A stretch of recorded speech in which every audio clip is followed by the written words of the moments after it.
Hey guys, I'm John Mosho, and you're listening to Knick Knack Goes to the Movies, the one-stop shop podcast for all things movie, TV, and pop culture. Turns out he's a major cinephile. They don't watch enough movies! It's a very simple formula! And here we go. Come one and come all to Knick Knack Goes to the Movies, your one-stop shop podcast for all things movie, television, and pop culture. I am Nick, and for any of you new listeners, this podcast normally comes in one of three flavors: superhero things, scary movies, or your miscellaneous oddball bag of things. Today's taste of choice is the seeming default of the show, and it's going to be horror. I had a few ideas about what to do this week, but after the official runtime was announced that Justice League The Snyder Cut was going to be coming in at 4 hours and 2 minutes, I was looking for something a bit longer, also on HBO Max. To my pleasant surprise, I found not one, not two, but all three It movies there waiting for me, luring me in with the promises of scares, gore, and oodles of fun. The original miniseries with Tim Curry clocks in at only 3 hours and 12 minutes, but I figured that was a good warm-up for March 18th. And might as well follow that up with the two recent ones, with the titular clown being played by Bill Skarsgård. Believe it or not, this was another movie recommendation given to me by previous guest and fan of the show, Genevieve Severin. I think when the 2017 one came out, I was still in the super scared of things in the supernatural genre of that ilk. Walking Dead and Scream were pretty much it for me. But in 2019, and with Bill Hader and James McAvoy, two actors I love, I knew it was only a matter of time before I dove in. I have seen these all a few times over now, but never in quick succession. So now the moment of truth. Which adaptation is sitting center of the ring at the big top, and which Pennywise reigns as ringleader supreme? So grab some popcorn, get out of that rain, and whatever you do, maybe don't grab that red balloon that happens to be right behind you right now. You don't want to float too, do you, Georgie? End scene. I know, who would have ever thought of a jump scare on a podcast? But here we are, the marvels of 2021. I'm pretty proud of that Pennywise attempt, we'll call it. I don't want to call it anything more than that. It was an attempt, but I felt it was a pretty good attempt. First on deck, we go to a few years before I was born in the 1990 miniseries of It. I was ecstatic to find this, which last time I had to rent it on Prime. So before we get too deep in the sewer, yes, I did talk about this early into the podcast. The One Hit Wonder episode, just the 7th podcast episode I believe I put out. I didn't know a ton of the actors here. Obviously, Tim Curry from the most amazing campy adaptation of Clue. Apparently a Netflix animated version is coming out. He was also the voice of both Nigel Thornberry and Chancellor Palpatine. What a duo. You can also find a young Seth Green, who has gone on to the amazing 2003 Italian Job film and has a regular role on one of my favorite adult animated shows in Family Guy. Past that, I can't say I really knew anyone else, but Annette O'Toole, who plays adult Beverly here, has had quite a stint in the Superman verse, appearing in the third of the Christopher Reeve Superman movies, as well as a main role on Smallville as Martha. And there will be some comparisons, for sure, especially with me having first been introduced to the franchise with the two modern films. So yes, special effects and what things could be shown on TV, it's all a little bit different. First airing on ABC in mid-November, something I'm sure was discussed around the good old family Thanksgiving table at the time. The slasher genre did exist for a while, with Psycho coming out 30 years prior and a smattering of Hitchcock, Halloween, and Friday the 13th films thrown in. But this was TV, something that didn't inherently have an enforced age limit, and way before some of the gore that we have come to expect in our television shows like Game of Thrones, Dexter, and The Walking Dead. In short, temper expectations for how brutal moments of this may exist in 1990 cinematography. That, of course, does not mean there aren't scares. For sure there is. Thank goodness, right? So here the story is a bit of a blend of the younger stories and the older stories, as opposed to a fairly clear separation. And that's going to be a big question that we're going to answer, is if that choice was better, very akin to what it was in the books, or trying to be a little more chronological, as we see in the later adaptation. Tim Curry has some amazing voices as the titular Pennywise the Clown, and even though he does not look super scary by default, that turn it takes are pretty fun when it becomes truly evil. It is a bit strange to kick things off with not Georgie being gotten. I can't speak to the book order of events. I know a little bit, but I have not read them. But I want to see that little paper boat and the drain and some arms getting ripped off. Like, that's how it starts with me. That's it. That's what I assume is the first part. But it's not here. But it's also mad ballsy in this version of it, going right up to someone's house to get a kid. It feels like Jason that one time he went right up to Alice's home, stuck his dead mom's head in her fridge, and like the saying goes, revenge is a dish best served cold. And business was booming that night for Jason Voorhees. I tried to be clever with words. We'll see how it turned out in the final cut. Not that it has ever been lost in the story of it, but the librarian of the Losers Club, Mike, is crucial to the downfall of the terrifying clown. And in this version, they make that clear with the blending of the stories. With the part 1 broken up, Mike is introduced so late that you only get to know him a bit. He gets sidelined by Bill, Richie, Beverly, and Ben. But he's the Nick Fury here, reassembling his squad of Avengers to come back to Derry to take on the great evil. Especially as he's the only one who remembers anything still residing in that cursed town in Maine, where pretty much every other Stephen King book takes place. I feel like there's less Georgie overall here. While the remake takes place, the focus on that relationship is clearly with Georgie and Bill.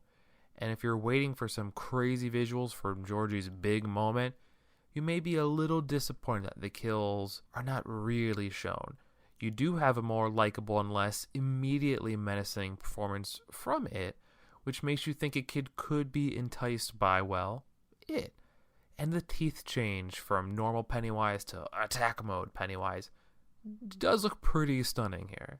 The interesting choice of blending the two stories together in this case means we are meeting the adult characters first and learning a little bit about them and all their personal hell moments growing up before getting us back to the modern day.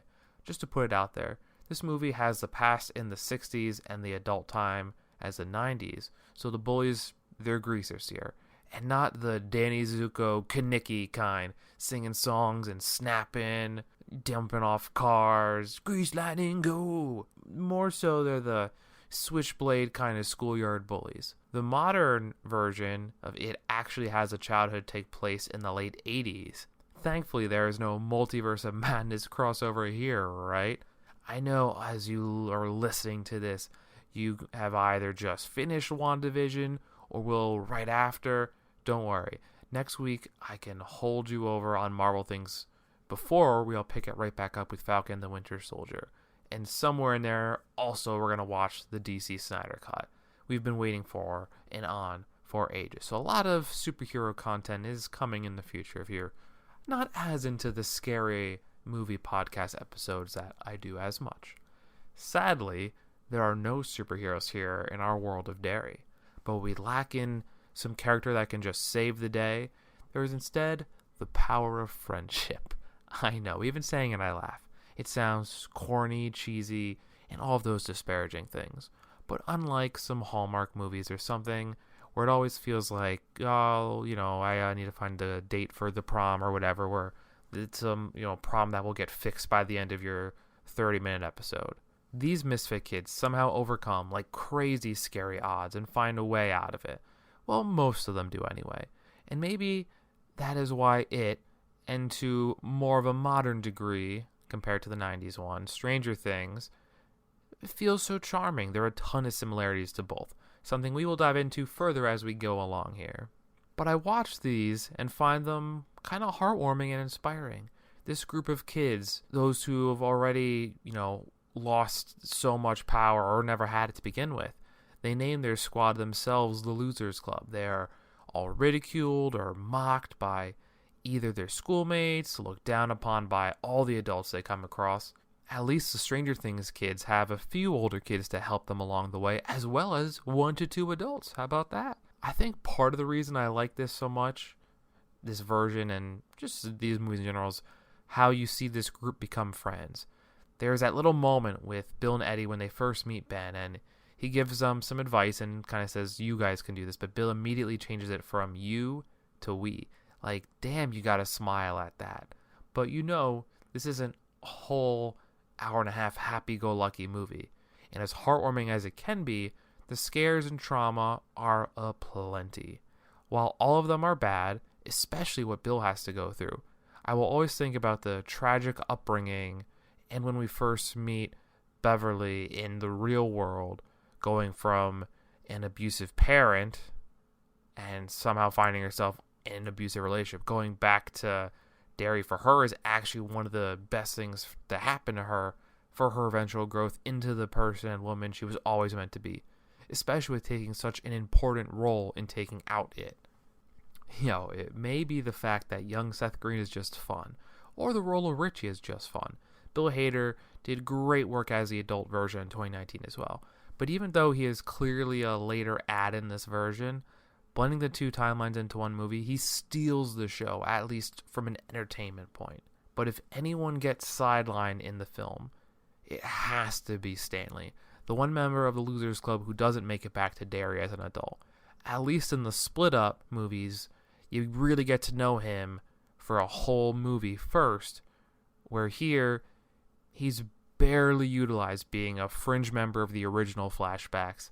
At least Mike takes on the narrator role, being the last kid introduced in the flashbacks, but he's the first character we meet as a whole.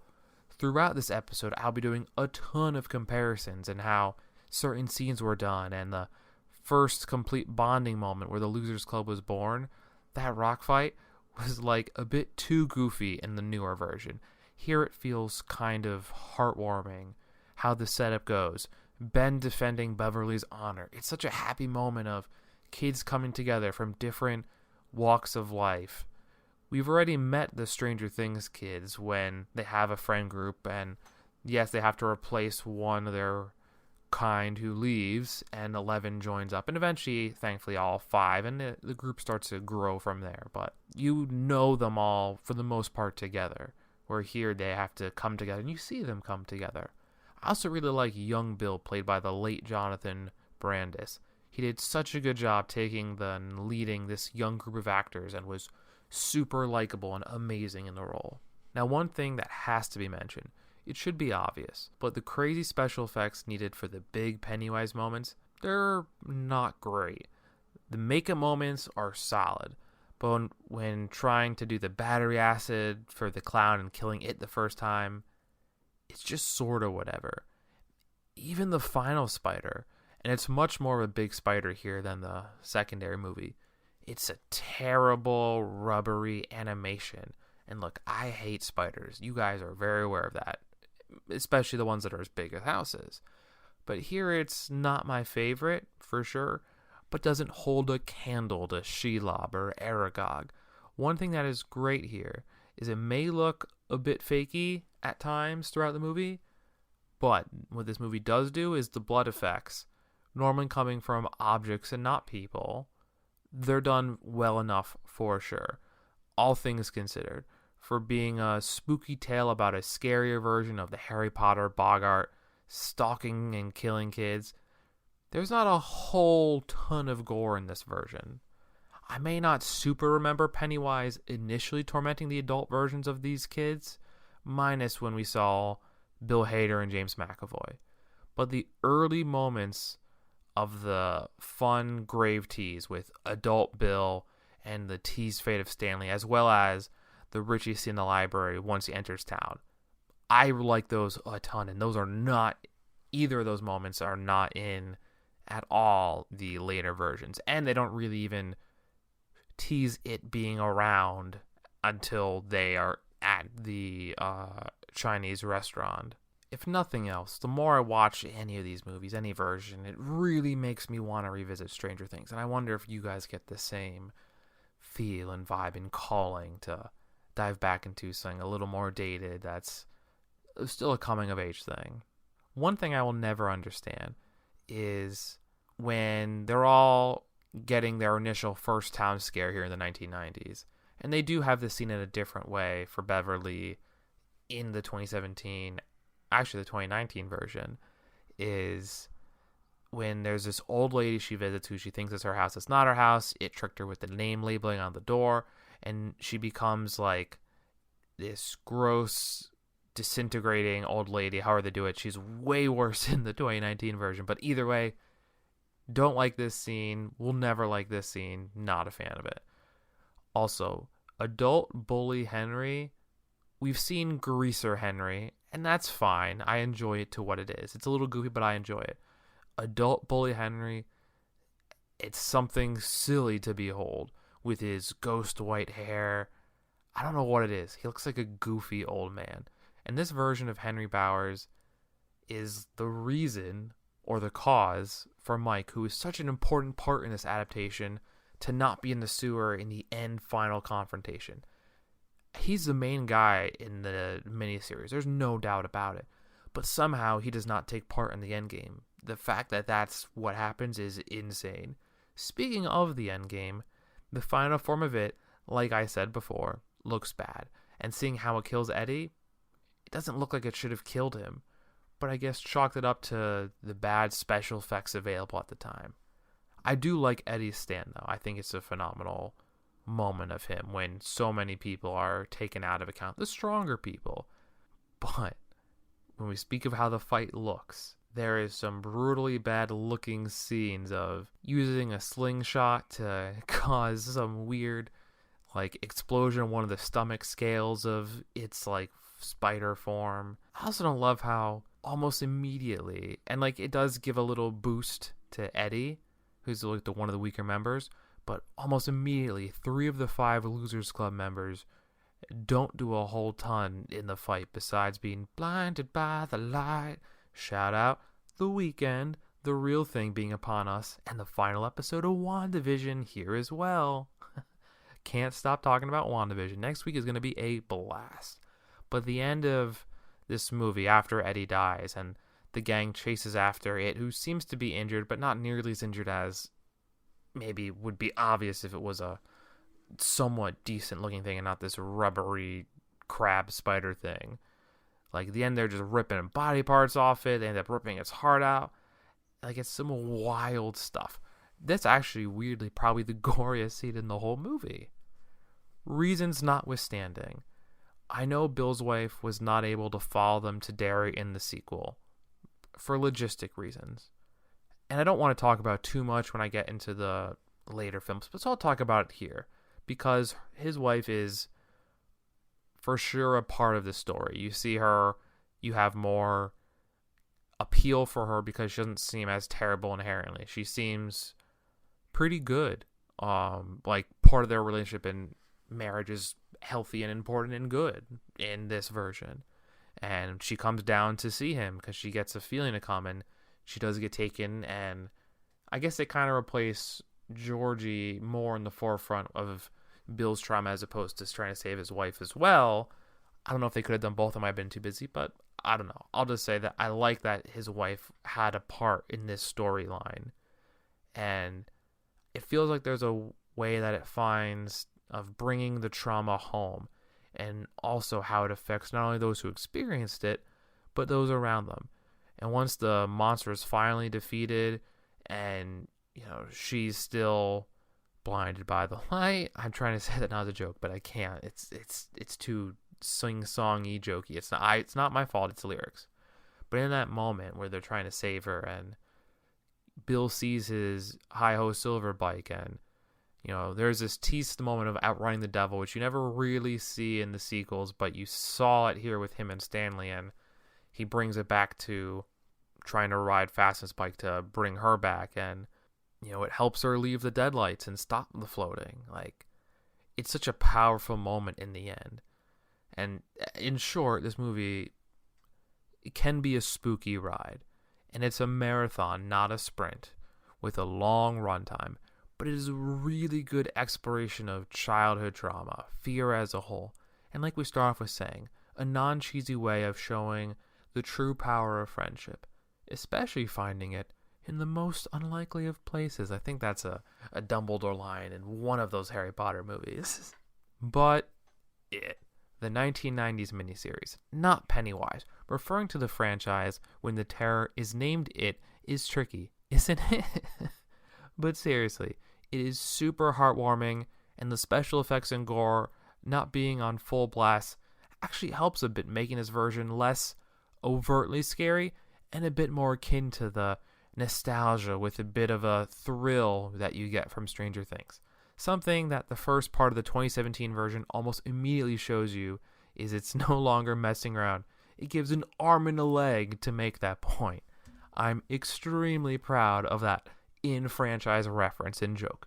I hope you liked it too. So after 3 hours plus from the miniseries, it is onto the modern-day reimagining of Pennywise the Clown from 2017. Bill Skarsgård was one of those names I knew, but probably couldn't tell you where I have seen him in things before. He takes over the role of Pennywise and does a sensational job in the modern and creepier version of the character. And remember, special effects and makeup and all that has evolved over time, and it sees a big uptick in the scares. But seeing the character the first time, there is no doubt this is a scary clown, unlike the Tim Curry version. Everything is just scarier here. Like I said, the first Pennywise was approachable and could be okay. This version, no doubt I am running the other way if I see this one in a sewer or at a Halloween party. The amount of sexy Pennywise costumes that came out after this, too much for me, lol. But who knows, maybe it would be less weird now that I love all things scares. Pandemic Nick has been much more curious about really testing the waters and myself with scary movies. I can't imagine I will try the Shelob Return to the King scene again, but you never know. I do love those extended cuts. To the film at hand, 2017 It. There's no doubt here that Bill is the main character of focus, and even barely with this George is used way more in comparison to the brief shots in the miniseries. They can start at the beginning of the story, with it being mostly chronologically told, and there's a nice relationship shown with both brothers that I feel like was kinda missing in the miniseries. But the big difference, something you will notice with all of these movies, of course, is the gore. Super present here, and that Georgie scene is something to behold. Before we saw a brief moment of a flash of their encounter with the scary sewer clown, here we get everything in vivid detail. The teeth are much worse. We see the biting of the arm. We see young Georgie trying to crawl away with his bloody remains of his arm going into the rain. That is some wild stuff that's on full display here. You either love it or you're going to wish that there just wasn't this amount of gore. I do like that we don't have to casually meet people and expand the friend group as much as we go. Pretty much we see Eddie, Stanley, Bill, and Richie as friends. And as much as Seth Green crushed it as Richie, seeing about them all being on the shorter side just makes a bit more sense to me. I felt like Richie being about as tall as Henry Bowers just was a little strange when they'd bully, when he'd bully him when he was about the same height. And a brief actor reference. I can't say I know most of these actors here, but having one of the Stranger Things kids, Mike Wheeler, played Richie here, Finn Wolfhard, feels right at home. And you may recognize young Eddie, played by Jack Dylan Grazer, who did a sensational job in Shazam, a movie I think more people need to watch and appreciate when talking about the DCEU, as Freddie Freeman. He is slated to be back in the sequel Shazam! Fury of the Gods in 2023. Can't wait. By 2023, I gotta believe we'll be in movie theaters again. Gosh, I can't wait. Give me some cookie dough bites. Get me that Coke Icy. What? It is a bit weird having our bullies live in the 90s instead of that fun they had as the Greasers. The mullet look for Henry is pretty dumb. Nothing crazy, just a preference. It's fine. It's just a preference. Speaking of an angle that I think is a interesting one that works pretty well, though, is having everyone be unaware of if Georgie or any of the kids that are missing are actually dead. We know Georgie's dead, but it adds this hopeful angle to Bill. And it helps with the eventual questioning of if the Georgie he sees, part of his personal hell played out by it, is real or not real, since he doesn't actually know or think his brother is dead. Overall, the It scares are much better now here. Things are more visceral and genuinely scary. Burning people, hands coming out, the haunted Stanley painting coming out of the picture and following him. It's like so good. The jump scares are here aplenty, but like most aren't fake outs. They're actual jump scares. This movie just has them in spades. Not for the faint of heart, that is for sure. While the parents are not and will never be a focus of anything with Stephen King, they're not going to be the focus. There's no doubt about it. It's nice to see them just a bit existing throughout in some capacity. There's never any question of where are these kids' parents. We at least see them all existing and know a bit why they're so absent. Not every kid's parent we meet, but we meet them for the most part. They just do more here. And when I watched the 1990s version, especially after watching this, I was like, wow, they went like the version light here. Because they went hardcore with some of the gorier moments. They full sent it. The fact that they actually carve out at least one of Henry Bowers' initials onto Ben's stomach. It's wild to see played out and on full display. They made Beverly's first horror a full-on Carrie level of blood. And of course, Bill's first moment with its version of Georgie in the basement and the running with the crazy head shaking and the vision blur. It's a terrifying sprint. Not as a scary thing, but just as one of those weird moments you watch and like, that's interesting. Why is that the case? It's just strange that one of the bullies, the one who ends up dying here, because I think in the first one, two of the bullies die, Belch and whoever the other one is, and in this one, just this one guy dies. His weapon of choice is hairspray and a lighter. Wild action of choice.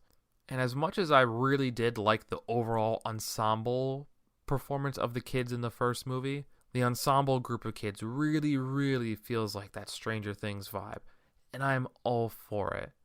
It just works really well here. I don't know. They feel very realized in today's world. I feel like I forgot how heartwarming everything was with the ever-evolving friend group and how they just work together. If you can get past the scares, there's a truly amazing story about friendship and trauma. The bones are still there from the original bits of the story. This is a really good source material. I feel like the book reading should be in my future at some point, once I get past all these Star Wars and Walking Dead novels. The biggest hit here, as far as usage, has to be Young Mike. And look, 7 main characters is tough to balance. 8 if you count Pennywise. If you really want to go 9, you can put Henry Bowers in. There's a lot of time and characters to balance around. But here, he's the second character we meet in this story, outside of Bill and Georgie. But it takes ages for his storyline to intersect with the other members of the Losers Club. They even give the historical hunting interest to Ben instead, which is weird because Mike grows up to be a librarian. He should have the interest instead. The first real moment we have with him being introduced is the infamous rock fight. It's nice to see more with Stanley, knowing he will not make it a huge appearance in the second film, but Mike gets a huge miss in usage. They just didn't give him a whole lot to do early on. And as we brought up the rock fight, if there's one part of this movie I think is absolutely awful, there's this one scene I absolutely despise. It has to be. It kicks off with Richie yelling, "Rock War!" There's like hardcore rock music. It just loses all sense of emotional stakes and bonding from the original version portrayed in film. Like, this might be, I would say it's probably the best scene of the 1990 version. And for me, it's hands down not of the part 1, part 2, but in this part 1 of the It movie in 2017, this might be the worst scene in that whole movie. But to speak to, I think, something that was a little better done, there's one amazing scare scene here. The slideshow machine, instead of the picture book, sensational. It starts to go by itself. First, it's slowly zooming in more and more and more on Georgie, and they're trying to stop it. And then it starts to slowly zoom in on Bill's mom. And you see it kind of slowly shift. The hair's windblown, and it slowly shifts to be Pennywise the clown. And you see the full row of teeth and the true horror of it. I'm getting goosebumps just thinking about it. That scene is way scary in contrast to the more whimsical backflips and the hand comes out of the book. And as Mike's book in that instance, the slideshow scene is unparalleled in some of the scares it doles out for us. They have a few good confrontations not seen in the original miniseries. And seeing it terrorize the kids, Beverly once again fights back. And just some strong action and scare sequences. Like, they have this interaction with it that is scary. It tricks them. It makes them doubt some things. And then we'll talk about the weird time jump. But that first moment in the house with it, so good.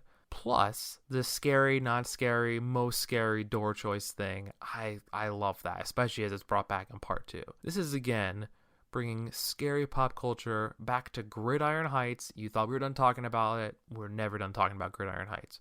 With the 2004 draft class being the Losers Club with Eli Manning, Phillip Rivers, Larry Fitzgerald, and Ben Roethlisberger to a degree. The references in that are amazing in their own right, but after seeing the 2 remake versions of it, that cartoon is sensational. Even better. Another ad for the Bleacher Report comedy animation show, Gridiron Heights. Definitely go watch it. It's still amazing. And one of the things that if I'm feeling a little down in the dumps, a few episodes of Gridiron Heights brings you right back up. Also, something that I know we'll come back to later. There was this teased, highly controversial deleted scene of it in the olden times. And I just know that there's this one picture in the library of a woman walking a baby to a well. And that had to do something with it. Like, more Pennywise lore would have been super cool. And, like, I don't need full explanations all the time, but seeing that little moment, knowing that scene exists, you're like, man, I would have liked to see that just brief historical bit really up in there. Speaking of depth and development, seeing a bit more of Henry Bowers and his situation, how it leads to him becoming truly evil with the influence of it, leading him to kill his dad while turning fully evil.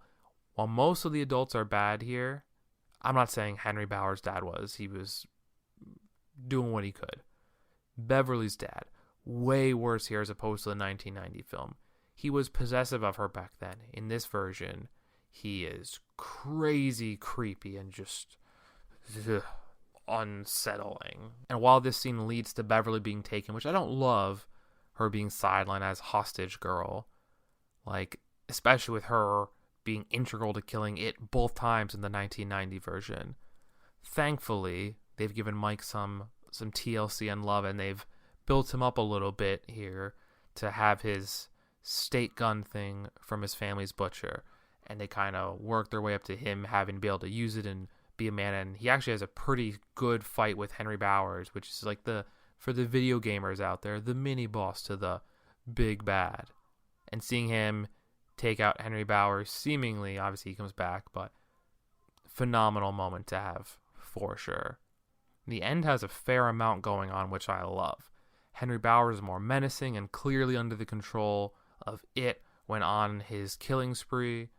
The atmosphere is way more menacing. There's much more of a clear-cut issues in the town, seeing everyone taken flowing. It's not so small scale. And when we do see this end dungeon, it's reminiscent of like the Chamber of Secrets and everyone going in to save Ginny. A bit Harry Potter and all that. The end here is so much better than the 1990 version, when the first time they deal with it. Everyone has an active role in taking down it. Even though Beverly is taken for granted at first, in the end she, along with the other Losers Club members, fight their individual fears, and this movie has a really emotional endgame. I forgot how much I really like this movie and the life lessons it instills. Free therapy and much more than most horror movies I watch and review in this bloomin' horror podcast. Also, it may be a super small sticking point. The It miniseries has a really emotional end, then blasts you with laughter of Tim Curry's It and circus music. Part 1 at least ends with some ominous and hopeful orchestral music. It just sticks you in the same emotional place you want to be in when your movie ends, and the miniseries is at a left field and just bad way to end it. So the most recent of these 3 entries, Chapter 2, came out just in 2019, 1 year before the world went to crap. This was the reason I wanted to watch these movies. James McAvoy, Jessica Chastain, and Bill Hader. The big names definitely had me into this. If you like the first one of these movies, you owe it to yourself to see both, obviously. The story of it is so good because it has that traumatic childhood exploration, and later on shows how it impacted all those people years later, in all different walks of life. It is a bit weird seeing us in this modern day world with it involved in this modern day town, and nothing is worse than the aggressively brutal assault on the couple of Adrian and Don. It's brutal, painful, and starts the movie off with such a sour note. And this is from the book, but the shock value is so brutal and it really makes you question wanting to continue, especially since it has nothing to do with Pennywise directly. It is about the people of Derry and all that, but this scene is brutal and uncomfortable. That being said, it does have a point in all this with its choice to add something very specific to Richie's character development. And once again, the whole thought is that it isn't just itself, it makes the town evil and terrible and not care about these atrocities happening. But that scene is painful to get through. I do like Mike having his role back, being the lead and connector to sending everyone back to take on it for round 2. Would have been nice with him having the historical part in the beginning to build to that arc, but what it is. Like everything comparing these 3 movies, some things are better, some things are worse. As much as I miss Tim Curry's It talking from the moon, they have done so much better with him overall and his role. Even this modern version, like having Henry Bowers' breakout scene, there's so much more depth has been placed on him as opposed to being a greased lightning reject at best, at worst, whatever they did in the second part of this. Our dinner scene, unlike just a lot of fun music playing and them having a ball and not hearing anything, you get some actual information and backstory and the characters interact with words. Love it. And Bill Hader shines in this movie, in that scene. Sadly, the fun tease of Bill going to town haunted by it is not present. They actually tried to make everyone come back without being a bit scared by it until the fortune cookies from hell showed up. These leads are awesome. They weren't bad before, but there is so much more fun involved in this moment. I have to say, well, Adrian's death scene, not my favorite at all. The manipulation angle, we don't really see a whole lot of it.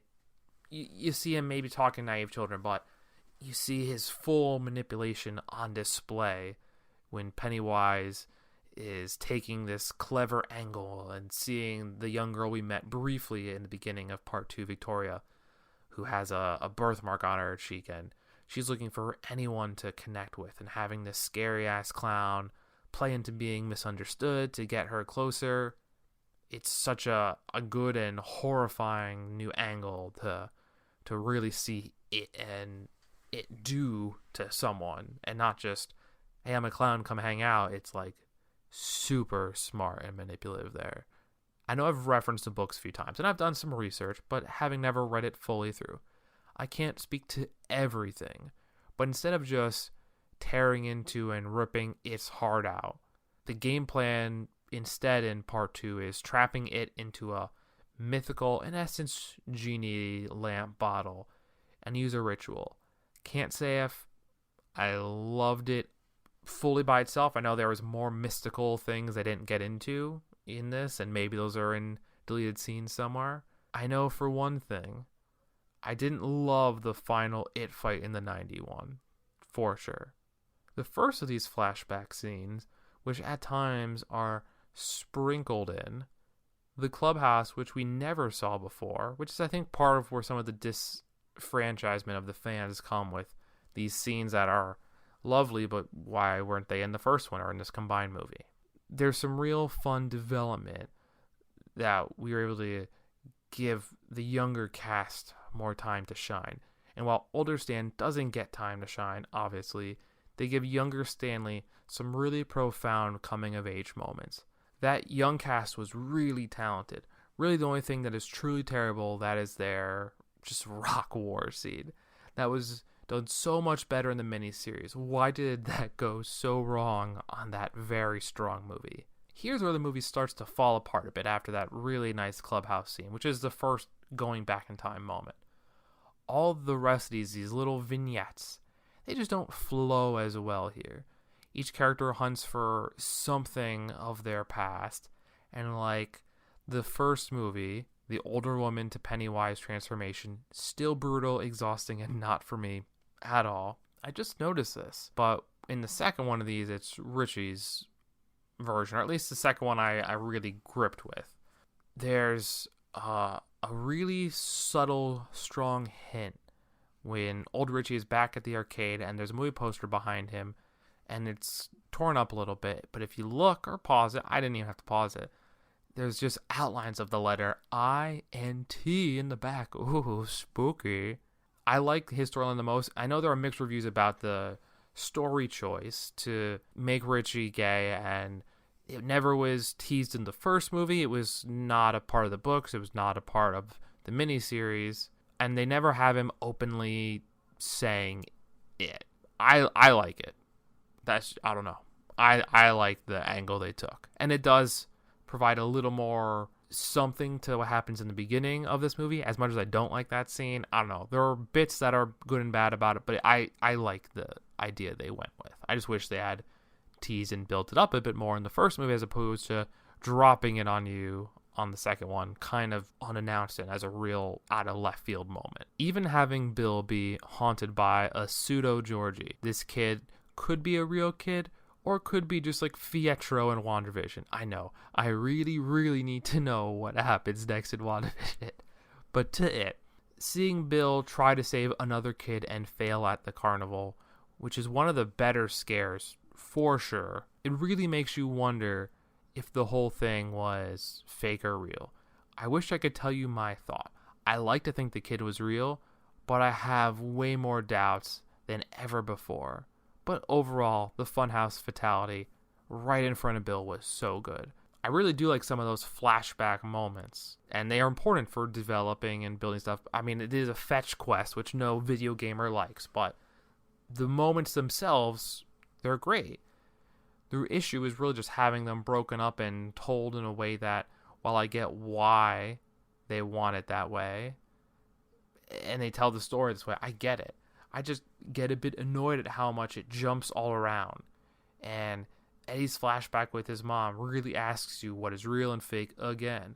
It looks like his mom dies for real, but we just don't know if this is actually real or not, and then it could just be it messing around with them, but we never know some of these things. We never know if certain things are real or fake, and maybe that's a good thing, maybe it's a bad thing. I don't know. Eventually is the part you want to know. You just want to know in Inception, is the top spinning? Is he in the real world? Is he in the dream world? I want to just know. The ambiguousness is annoying to me. There's so many reviews and the top wobbled, so if the top wobbled, it must be in the real world, but you never really do know. Anyway, the other big issue here is that with better special effects, some stuff is really good and gory and spooky, but there are far too many scenes that are grosser than you want to deal with. I like scares. I like dark humor. I can even vibe with gore and excess. Some of those Game of Thrones kills, the eye crushing one, I don't love that story-wise, because we all like Pedro Pascal, but I'm fine with it. It was good gore, I guess. But some of the moments here are just like grosser than I needed. While the root story is amazing, it is actually a bit funnier than I remember. partly because of Bill Hader. But our first scene of Henry Bowers trying to deal with one of the Losers Club members, it's a riot. They're laughing through the whole way. He stabs the guy in the cheek, and then he hides in the shower and stabs him through the shower curtain. It's just such a weird, funny moment. If one thing was done really well here, it was how much better they made Henry Bowers, both in the first and second movies. His attack on Mike this time thankfully exists, but Mike is at least able to be a part of the final battle with it, and not just stuck in the hospital bed waiting for it to all be over. And seeing Richie kill him, make some dumb joke about that was overdue, it plays into his jokester thing. Sensational, truly. While some of the jokes are great here, there's one amazing serious moment that I want to talk about. Truly sensational. Has to be the bat mitzvah speech flashback from young Stan. They thankfully gave him so much more to do here, and seeing his footprint on this group and how important a role he played. And he has this whole speech about just growing up and what it's like in Friends. It's so good, and it provides you with just this warmness. Even though he's not there with the rest of them, this moment is so important in the coming of age story that's at the heart of this scary movie. Like Sam's speech to Frodo in The Two Towers, the movie star speech to Princess Carolyn in BoJack Horseman, or the fantastic speech from Om Kapoor in Om Shanti Om about happy endings in movies. This is one that will always stick with you, and me, for sure. Sometimes screenwriters and authors come up with just something that just sticks with you and makes you smile, cry, or just feel some kind of way. I don't like to admit it, especially this year, but probably through my whole life, I've always been an emotional guy. I, for the most part, see that as a bad thing, but while I can't always see it, feelings and emotions, I'm told, are good. For the longest time, only one movie could ever get me to cry. I challenge anyone to not watch Coco at the end and shed a tear. I know, this is a tangent, but this is why I love movies and TV shows, and to a degree the horror genres. These movies are a portal for artists to convey messages and challenge the audience to think or feel, or both. I love these things. Heck, that's why I got around to making a podcast to talk a bit about it. And the horror and slasher genres may turn a ton of people off, but if you can get past the scares or lean into them, the catharsis you can feel after, the relationships you can have, seeing the parallels of what you're going through, dealing with grief, trauma, this genre does that better than anything else. There's a dark and deep beauty to it that I wish everyone could experience. I could go on and on for days, but if I did, we would never get to the end and final confrontation. While I love James McAvoy, thank you, the Fox X-Men movies. Who knows, maybe he'll be back in this final episode of WandaVision. Probably not, but you never really know. Which reportedly, speaking of Marvel things, there's this leak going around of some project titled Mutants on the way. Very exciting. But they have made Bill even more flawed here. He's so grief-struck by the loss of his brother, he becomes even more rash and quick to act, and not as likely to think before it. It's interesting that adult Bill is way less of a leader than he was as a child. He has it in him, but it takes a little bit to bring that out of him. Look, we grow up, we change. And he was easily, at least in the first version of this, the 1990s, the most prone to grief, losing his brother so early. Mike in this version has that too, but somehow his is less explored and more used as a recurring scare gag than a true motivation or full development we see out of him. So the final battle.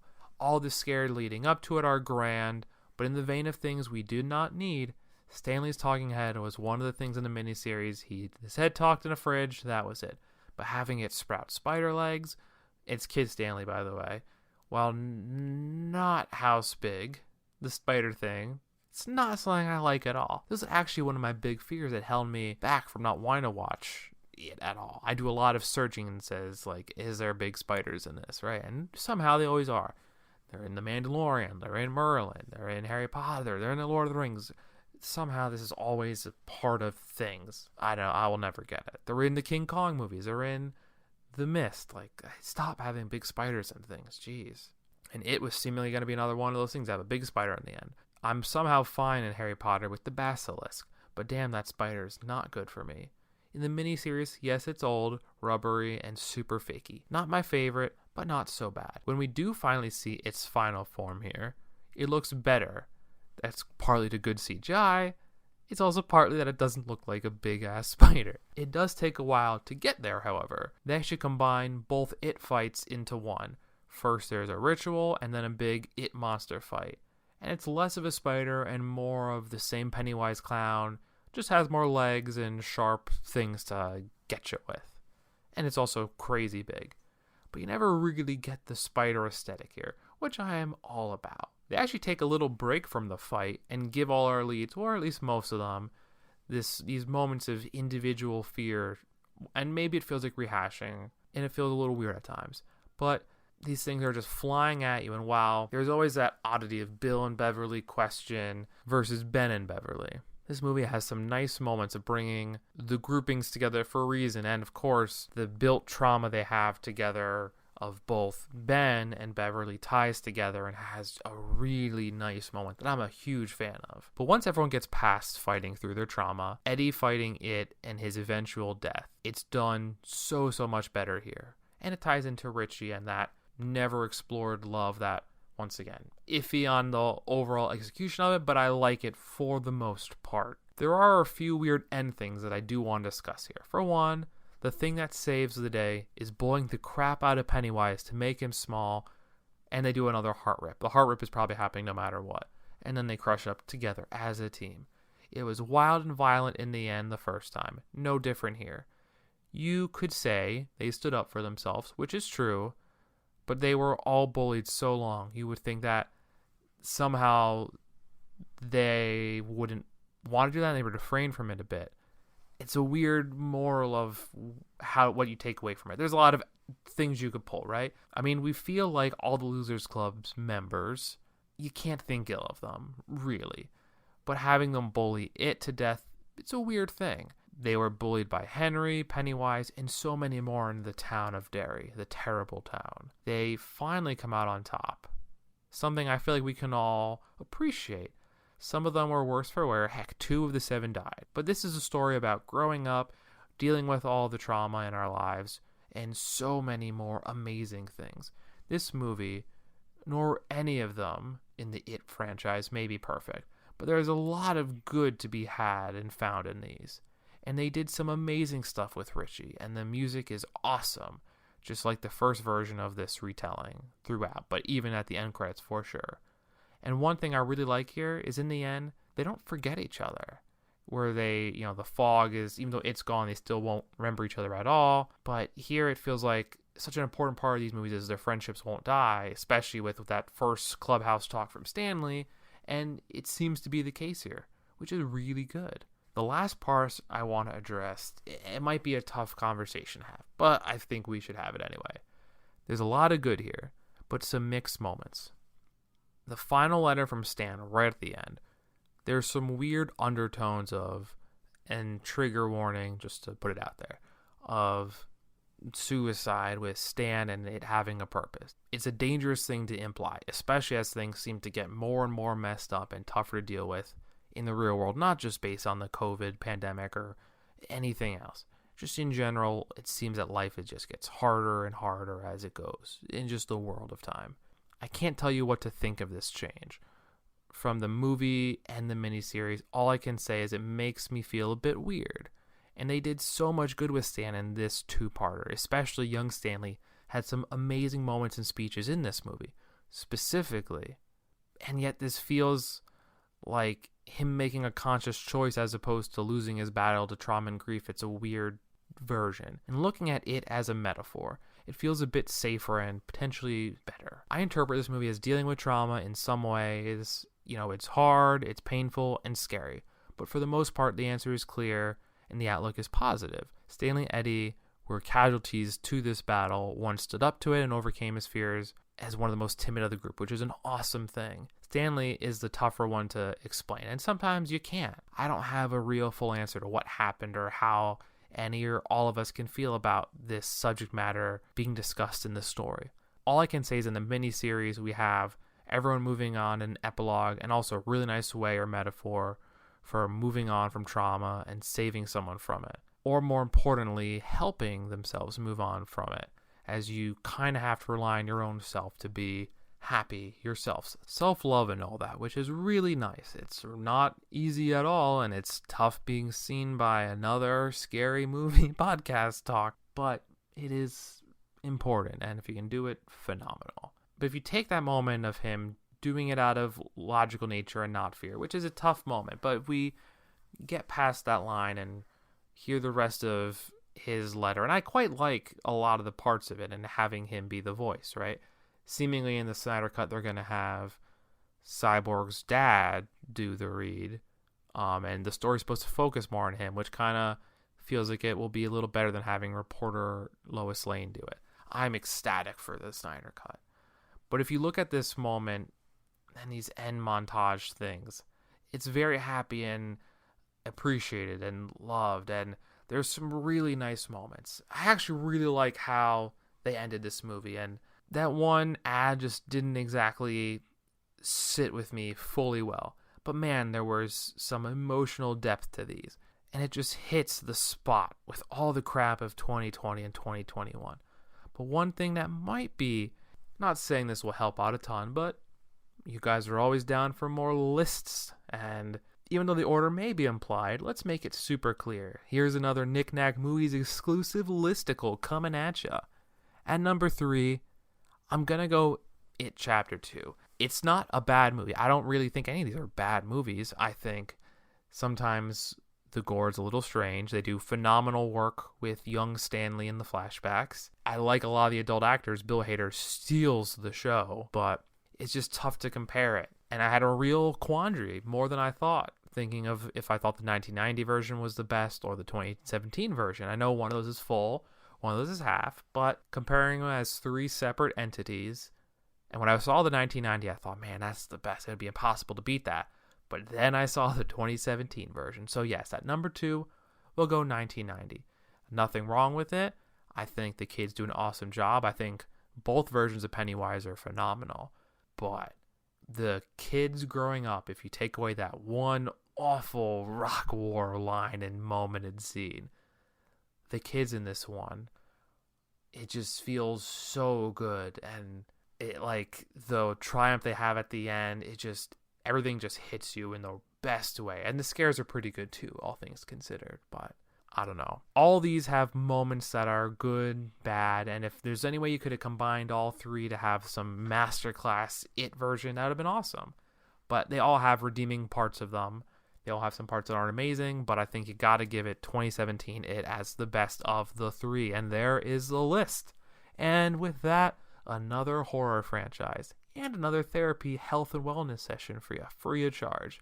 Climbing up the Apple Podcasts, TV, movie category, and the health and wellness charts simultaneously. I like this little niche we've carved out for this show. It's a little safe space to just get all the feels and movie nerding out at the same time, out and about. One more moment to discuss It, with the Snyder Cut 4-hour, 2-minute showing almost upon us. There's been no news in ages, but apparently director Andy Muschietti has been interested in doing a 6-hour supercut with a ton of deleted scenes, including the wild talked about scene of Buckleshoe, non-clown Pennywise, Pilgrim eating a child, and all of the scenes from past and present edited together to take place more chronologically, which is a really interesting prospect. Not sure how the adult scenes would play out without the flashbacks, but I would probably buy that version hands down.